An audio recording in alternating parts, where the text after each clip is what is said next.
Hello students, welcome to our YouTube channel prime science.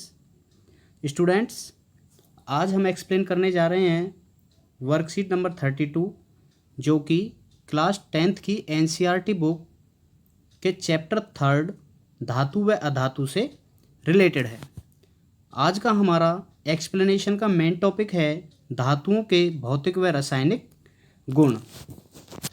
Students, यदि अभी तक आपने हमारे इस चैनल प्राइम साइंस को सब्सक्राइब नहीं किया है तो प्लीज़ हमारे इस चैनल प्राइम साइंस को सब्सक्राइब कर लें। स्टूडेंट्स, आइए जानते हैं धातु व अधातु क्या होते हैं।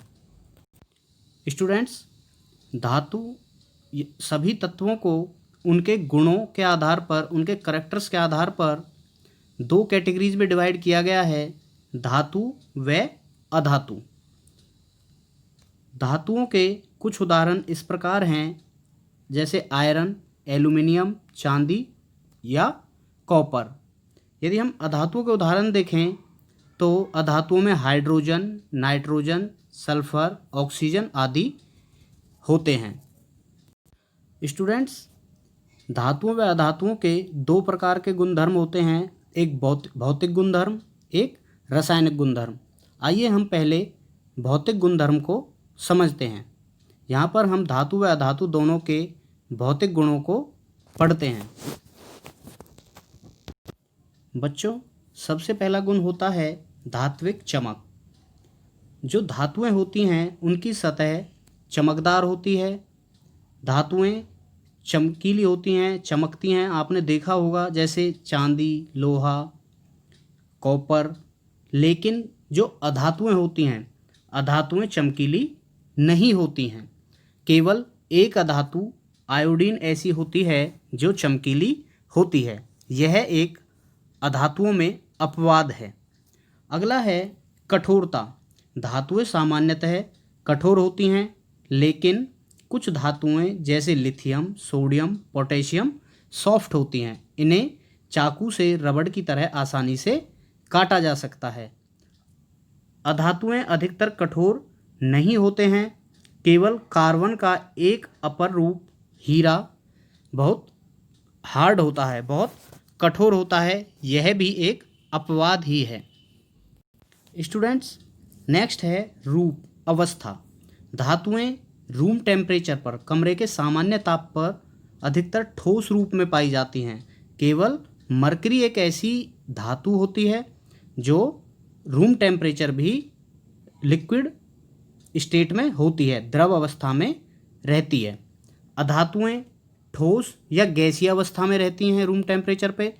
केवल ब्रोमीन एक ऐसी धातु है जो रूम टेम्परेचर पर लिक्विड, द्रव अवस्था में रहती है। अब समझते हैं आधात वर्धनीयता। आधात वर्धनीयता एक ऐसा गुण है जिसके कारण धातुओं को पीटकर पतली चादर में कन्वर्ट किया जा सकता है। आपने देखा होगा धातुओं की पतली पतली चादरें बनाई जाती हैं, वह इनके आधात वर्धनीयता के गुण के कारण ही बनाई जाती हैं, जबकि अधातुएं आधात वर्धनीय नहीं होती हैं। यदि हम अधातुओं को पीटकर पतली चादर में कन्वर्ट करना चाहें तो ऐसा पॉसिबल नहीं होगा। अगला गुण होता है तन्यता।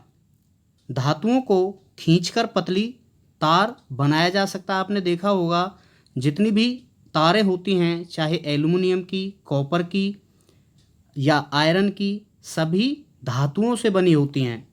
अधातुओं से कोई तार नहीं बनती, क्योंकि अधातुओं जैसे ऑक्सीजन, ब्रोमीन आदि को खींचकर तार नहीं बनाया जा सकता है। नेक्स्ट है विद्युत व ऊष्मा के चालक। जो धातुएं होती हैं, लगभग सभी धातुएं विद्युत मीन्स इलेक्ट्रिसिटी, करंट और हीट, ऊष्मा का सुचालन करती हैं। केवल लेड और मरकरी ऊष्मा का चालन नहीं करते हैं। ऊष्मा के चालन का मतलब है इनमें से हीट का पास होना। आपने देखा होगा यदि हम कोई लोहे की छड़ एक साइड से गर्म करें तो वह थोड़ी देर में पूरी की पूरी रॉड गर्म हो जाती है। और विद्युत के चालन का मतलब है जिसमें से आसानी से करंट पास हो सकता है। अब हम बात करते हैं अधातुओं की। अधातुएं विद्युत का व ऊष्मा का चालन नहीं करती हैं, ये विद्युत व ऊष्मा की कुचालक होती हैं। यदि हम एक कार्बन के अपर रूप ग्रेफाइट की बात करें, ग्रेफाइट एक अधातु है लेकिन यह विद्युत का सुचालक है, यह विद्युत को कंडक्ट करता है, यह भी एक अपवाद है। घनत्व, जनरली सभी धातुएं अधिक घनत्व वाली व उच्च गलनांक वाली होती हैं जो बहुत अधिक टेम्परेचर पर पिघलती हैं, लेकिन सोडियम व पोटेशियम एक अपवाद होते हैं और इनका गलनांक कम होता है। सभी अधातुओं का घनत्व कम होता है और गलनांक भी कम होता है, इनका मेल्टिंग पॉइंट कम होता है। ध्वनिक, धातुएं कठोर सतह के साथ टकराकर आवाज़ करती हैं, इसलिए इन्हें ध्वनिक कहा जाता है, लेकिन अधातुएं ध्वनिक नहीं होती हैं। अधातुएं किसी सतह से टकराने के बाद ध्वनि उत्पन्न नहीं करती हैं। स्टूडेंट्स, ये एक तरफ धातुएं हैं, एक तरफ अधातुएं हैं। हम सामने इनके जो गुण दिए हैं इनको आसानी से मैंने आपको समझा भी दिए हैं, आप यहाँ से समझ सकते हैं, उन्हें याद कर सकते हैं। बच्चों, अब हम पढ़ेंगे धातुओं के रासायनिक गुण। धातुओं को जब हम रसायन की तरह उपयोग करते हैं तब वह क्या अभिक्रिया शो करती हैं, आइए इसके बारे में जानकारी प्राप्त करते हैं। पहला है वायु के साथ अभिक्रिया। धातुओं की वायु के साथ अभिक्रिया। जब धातुएं ऑक्सीजन के साथ अभिक्रिया करती हैं तो धात्विक ऑक्साइड मीन्स धातु ऑक्साइड बनाती हैं। ये धातु ऑक्साइड प्रकृति में क्षारीय होते हैं, बेसिक होते हैं। धातु ऑक्साइड क्षारीय ऑक्साइड होते हैं। उदाहरण के लिए देखते हैं, जब कॉपर ऑक्सीजन के साथ रिएक्ट करता है तो कॉपर ऑक्साइड, और जब एल्युमिनियम ऑक्सीजन के साथ रिएक्ट करता है तो एल्युमिनियम ऑक्साइड बनाता है। धातुएं ऑक्सीजन के साथ अलग अलग तरह से अभिक्रिया करती हैं, मतलब अलग अलग धातुएं ऑक्सीजन के साथ अलग अलग तरह से अभिक्रिया करती हैं। सोडियम व पोटेशियम जैसे ही वायु के संपर्क में आते हैं वह वायु से तुरंत रिएक्शन करके अचानक आग पकड़ लेते हैं, जिसे रोकने के लिए इन्हें केरोसिन तेल में डुबोकर रखा जाता है। कई बार सीबीएसई में या किसी भी एग्ज़ाम में क्वेश्चन पूछा जाता है कि हम सोडियम व पोटेशियम को केरोसिन ऑयल में क्यों रखते हैं, ताकि वह हवा के संपर्क में आने पर आग ना पकड़ लें, इसलिए उनको केरोसिन ऑयल में डुबाकर रखा जाता है। अब बात करते हैं मैग्नीशियम, एल्युमिनियम, जिंक और लेड की। ये चारों धातुएं वायु के साथ धीमी अभिक्रिया करती हैं और इन तत्वों पर ऑक्साइड की एक लेयर बन जाती है।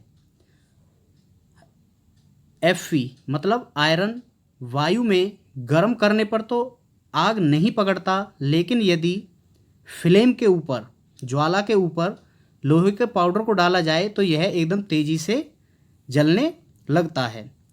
कॉपर भी प्रज्वलित नहीं होता, लेकिन उस पर काले रंग की एक परऑक्साइड की परत चढ़ जाती है। Ag मतलब चांदी और Au गोल्ड, सोना। चांदी और सोना ऑक्सीजन के साथ कोई अभिक्रिया नहीं करते हैं। स्टूडेंट्स, यह है कि किस प्रकार अलग अलग धातु ऑक्सीजन के साथ क्रिया करके धातु ऑक्साइड बनाते हैं, और कुछ ऐसे धातु हैं जो ऑक्सीजन के साथ बिल्कुल क्रिया नहीं करते हैं। और हमें एक बात ध्यान में रखनी है, जब भी धातु ऑक्सीजन साथ रिएक्ट करते हैं तो धातु ऑक्साइड बनाते हैं। ये धातु ऑक्साइड क्षारीय प्रकृति के होते हैं। स्टूडेंट्स, अभी हमने पढ़ी जब धातु ऑक्सीजन के साथ रिएक्ट करते हैं तो धात्विक ऑक्साइड बनाते हैं। अब हम पढ़ेंगे धातु जब जल के साथ रिएक्ट करते हैं तो क्या बनाते हैं। बच्चों, धातु जल के साथ दो तरह से क्रिया करता है। एक तो जल जो द्रव अवस्था में होता है, यदि धातु ऐसी द्रव अवस्था में जल के साथ रिएक्ट करता है तो धातु हाइड्रोक्साइड बनाता है। क्या बनाता है? धातु हाइड्रोक्साइड। लेकिन जब धातु स्टीम फॉर्म में जो जल होता है, भाप के रूप में जब जल होता है, उस भाप के साथ जब क्रिया करता है तो धातु ऑक्साइड बनाता है, प्लस इन दोनों ही केसेज में हाइड्रोजन गैस निकलती है। जब धातु एल्युमिनियम, आयरन और जिंक ये केवल जल की भाप की अवस्था के साथ ही क्रिया करते हैं, मतलब जब जल वाष्प होता है, ये जल वाष्प के साथ ही एल्युमिनियम, आयरन और जिंक अभिक्रियाशील होते हैं और अभिक्रिया करके धातु ऑक्साइड और हाइड्रोजन गैस प्रोड्यूस करते हैं। जबकि सोडियम, पोटेशियम और कैल्शियम ये ठंडे जल के साथ रिएक्ट करते हैं और धातु हाइड्रोक्साइड का निर्माण करते हैं, प्लस हाइड्रोजन गैस मुक्त होती है। यदि मैग्नीशियम का हम उदाहरण लें तो मैग्नीशियम केवल गर्म जल के साथ रिएक्ट करता है और वही हाइड्रोक्साइड, मैग्नीशियम हाइड्रोक्साइड और हाइड्रोजन इस रिएक्शन में मुक्त होती है। कैल्शियम और मैग्नीशियम जब जल के साथ अभिक्रिया करते हैं तो यह कैल्शियम और मैग्नीशियम जल में ऊपर तैरने लगते हैं, क्योंकि इस अभिक्रिया में जो हाइड्रोजन गैस मुक्त होती है वह हाइड्रोजन गैस के बुलबुले इन कैल्शियम या मैग्नीशियम के टुकड़ों को ऊपर की तरफ धकेलते हैं और जिसकी सहायता से ये कैल्शियम और मैग्नीशियम के टुकड़े पानी पर तैरने लगते हैं। ये एक इम्पोर्टेंट क्वेश्चन बनता है, यहाँ से पूछा जाता है कि कैल्शियम और मैग्नीशियम के टुकड़े जल में ऊपर क्यों तैरने लगते हैं। लेड, कॉपर, सिल्वर और गोल्ड जल के साथ कोई रिएक्ट नहीं करते हैं। तो हमने यहाँ पर देखा जल के साथ भी धातुएं 4 कैटेगरीज में रिएक्ट करती हैं। एक केवल वाष्प के साथ रिएक्ट करती हैं, एक ठंडे जल के साथ, एक गर्म जल के साथ, और लेड, कॉपर, गोल्ड और सिल्वर ये चारों धातुएं वाटर के साथ कोई भी रिएक्शन नहीं करती हैं। बच्चों यहाँ पे ये 3 एग्जाम्पल्स हैं, इनको एक बार हम देख लेते हैं। जब सोडियम वाटर के साथ रिएक्ट करता है तो सोडियम हाइड्रोक्साइड, जैसा हमने पहले ही बात की है कि जब लिक्विड फॉर्म के साथ रिएक्ट करेगा तो धातु हाइड्रोक्साइड बनाएगा, sodium hydroxide plus H2 gas निकलेगी और इसमें बहुत अधिक मात्रा में हीट भी निकलती है। यदि मैग्नीशियम वाटर के साथ, मैग्नीशियम कैसे वाटर के साथ रिएक्ट करता है, जैसा हमने यहाँ पर पहले ही पढ़ चुके हैं, मैग्नीशियम गर्म पानी के साथ रिएक्ट करता है, तो यह भी मैग्नीशियम हाइड्रोक्साइड और हाइड्रोजन गैस निर्मुक्त करता है। जब एल्युमिनियम वाटर के साथ, ये वाटर कैसा है, स्टीम फॉर्म में है, वाष्प की फॉर्म में होता है, क्योंकि हम पहले पढ़ा है एल्युमिनियम, लोहा और जिंक ये जल वाष्प की फॉर्म में जब जल होता है उसी के साथ रिएक्ट करते हैं। इस केस में ये ऑक्साइड बनाते हैं, धातु ऑक्साइड। यहाँ पे आप देख सकते हैं ये एल्युमिनियम ऑक्साइड है और इस रिएक्शन में भी हाइड्रोजन गैस निकलती है। स्टूडेंट्स, अब हमारा एक बहुत इंपॉर्टेंट टॉपिक है उभयधर्मी ऑक्साइड। उभयधर्मी ऑक्साइड किसे कहते हैं? अभी हमने पीछे पढ़ा था धात्विक ऑक्साइड जो हैं वो क्षारीय ऑक्साइड हैं और अधात्विक ऑक्साइड जो होते हैं वो अम्लीय ऑक्साइड होते हैं। लेकिन कुछ ऐसे ऑक्साइड होते हैं जो अम्ल व क्षार दोनों की तरह अभिक्रिया करते हैं। हमने चैप्टर 2 में ये पढ़ा था कि अम्ल व क्षार आपस में रिएक्ट करके लवण व जल बनाते हैं। आइए एक बार इसको समझते हैं। वे धातु ऑक्साइड जो अम्ल तथा क्षार दोनों से अभिक्रिया करते हैं तथा लवण व जल उत्पन्न करते हैं, ऐसे ऑक्साइड को हम उभयधर्मी ऑक्साइड कहते हैं। और इनका उदाहरण है जिंक ऑक्साइड और एल्युमिनियम ऑक्साइड। स्टूडेंट्स यहाँ देखिए, जब हमने एल्युमिनियम ऑक्साइड को, जो कि एक उभयधर्मी ऑक्साइड है, को HCl एक अम्ल है, इन दोनों की जब रिएक्शन कराई तो एल्युमिनियम क्लोराइड और वाटर का निर्माण हुआ। एल्युमिनियम क्लोराइड एक लवण है, एक सॉल्ट है। मतलब जब हमने अम्ल के साथ इस ऑक्साइड की रिएक्शन कराई तो इस ऑक्साइड ने एक क्षार की तरह काम किया और एक लवण का निर्माण किया।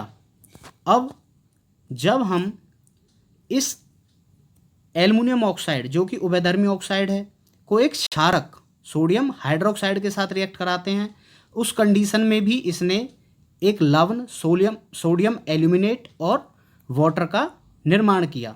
मतलब जब हमने इसको एज ए बेस यूज किया, एक क्षारक की तरह यूज किया, तो इसने क्षारक के गुण शो किए, और जब हमने इसको एक अम्ल की तरह यूज किया तो इसने एक अम्ल के गुण शो किए। मतलब यह अम्ल व क्षारक दोनों की तरह रिएक्ट करता है, इसीलिए इसको उभयधर्मी ऑक्साइड कहते हैं। इसका उदाहरण हम देख चुके हैं, जिंक ऑक्साइड व एल्युमिनियम ऑक्साइड है। स्टूडेंट्स, हमने जो अभी टॉपिक पढ़ा है उस पूरे टॉपिक को एक बार इन क्वेश्चंस की सहायता से देखते हैं कि हमें वह टॉपिक कितना समझ में आया है। ऐसी धातु का नाम बताइए जो कमरे के ताप पर भी द्रव होती है। हमने इस वीडियो में आपको समझाया था कि एक ऐसी एक्सेप्शनल धातु है जो रूम टेम्परेचर पर लिक्विड होती है, वह है मरकरी। मरकरी रूम टेम्परेचर पर लिक्विड होती है, अदरवाइज सभी धातुएं रूम टेम्परेचर पर सॉलिड फॉर्म में होती हैं। सेकंड है आधात वर्धनीय व तन्य का अर्थ क्या है। आधात वर्धनीयता वह गुण है धातुओं का जिसके कारण उन्हें पीटकर पतली चादर में कन्वर्ट किया जा सकता है, और तन्यता वह गुण है जिसके कारण उन्हें खींचकर तार में कन्वर्ट किया जा सकता है। नेक्स्ट है सोडियम एवं पोटेशियम को तेल के अंदर संग्रहित क्यों किया जाता है। इसको भी स्टूडेंट्स हमने अभी बहुत अच्छे से समझा है। क्यों सोडियम व पोटेशियम जैसे ही हवा के संपर्क में आते हैं वह ऑक्सीजन से रिएक्ट करते हैं और उनमें आग लग जाती है, क्योंकि उस रिएक्शन में बहुत ज़्यादा हाइड्रोजन गैस और हीट इवॉल्व होती है। फोर्थ है उभयधर्मी ऑक्साइड क्या होते हैं। ऐसे ऑक्साइड जो अम्ल व क्षारक दोनों ऑक्साइड की तरह रिएक्ट करते हैं, वे अम्ल व क्षारक के साथ रिएक्ट करके लवण व जल का निर्माण करते हैं। ऐसे उभयधर्मी ऑक्साइड हैं जिंक ऑक्साइड और एल्युमिनियम ऑक्साइड। स्टूडेंट्स, यह है हमारा आज का टॉपिक धातु व अधातुओं के भौतिक गुणधर्म व रासायनिक गुणधर्म। स्टूडेंट्स, यदि इस वीडियो से इस वर्कशीट को समझने में आपको हेल्प हुई है तो हमारे इस वीडियो को लाइक ज़रूर करें, अपने फ्रेंड्स के साथ भी इसे शेयर कर दें, और हमारे इस यूट्यूब चैनल प्राइम साइंस को सब्सक्राइब कर लें ताकि आने वाली नेक्स्ट वर्कशीट भी आप तक आसानी से पहुंच सके। Thank you.